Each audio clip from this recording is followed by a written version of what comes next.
it's Catherine Maley, author of Your Aesthetic Practice and president of Cosmetic Image Marketing. And today's question is, Dear Catherine, every couple of weeks I meet with my staff to go over our numbers. They report how many consultations we had, how many surgeries, etc. It finally dawned on me we only focus on the patients who move forward with their surgery and their bigger ticket items, and we never focus on the ones who said no or who just never said yes. Now, I asked my staff about it and they told me they don't like to push prospective patients who haven't decided. So they send a letter 1 month later to see if the patient is now ready to book. Is that the right approach to take, or is there a better way to follow up after these consultations? Signed, Dr. F. Dear Dr. F, first, I want to congratulate you on leading your team and knowing at least some of your numbers. That's a great start. And you're right on track to focus not only on your yeses, but your nos as well. Now here's a typical scenario that happens. You thought you had a great consultation with your prospective patient, Sarah. Now Sarah seemed to get along well with your staff. You thought you had a great consultation with her because she asked you a lot of questions and you had a good connection. At least you thought you did. So you meet with your coordinator later that day and you learn that Sarah ended up saying, I gotta think about it. And then she walked out the door. Then you find out later in the week that your coordinator couldn't get Sarah to respond to her email or her phone call to see if Sarah was ready to move forward.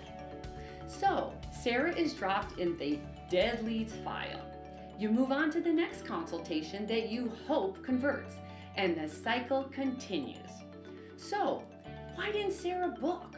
Since cosmetic rejuvenation is a very personal as well as emotional decision, there are all sorts of reasons why a prospective patient doesn't book. Maybe the downtime was too much for them. Or maybe the reality of surgery and general anesthesia scared them away. Or maybe they just couldn't afford it and didn't have a comfortable way to pay for it. Or maybe they got bad news that morning and they weren't in the right mind frame. Or a dozen other benign things could have happened that had nothing to do with you. It could have everything to do with their frame of mind at the time that prevented them from moving forward, right? So the point is, people change, their moods change, and their circumstances change. So you can never assume anything. Their reluctance to connect with you after the consultation could just be a simple not now or not yet. You just don't know. So what do you do when you can't convert the consultation? Well, if the prospective patient can't or won't make a decision during the consultation or says they have to think about it, don't push. For whatever reason, they're just not ready to book right now. So rather than hope they call you back when they are ready, here's a really effective, proactive strategy to get you closer to the finish line. Hold something back in the consultation that your patient coordinator can follow up with when you reach out later. Now here's an example of what I mean. Let's say Sarah, the prospective patient, wants a mommy makeover. She mentions at the end of her consultation with your coordinator that she'll be going on 3 more consultations to do her due diligence. And you happen to be her first visit.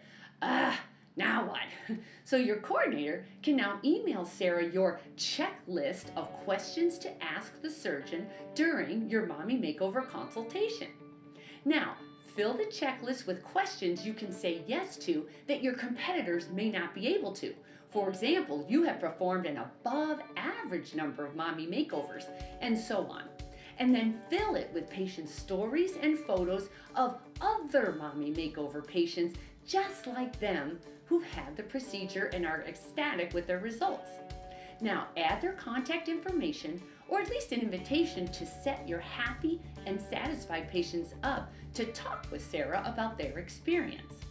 Now your coordinator calls Sarah and says, Hi Sarah, it's Kim from Dr. Smith's office. It was so great to meet you the other day.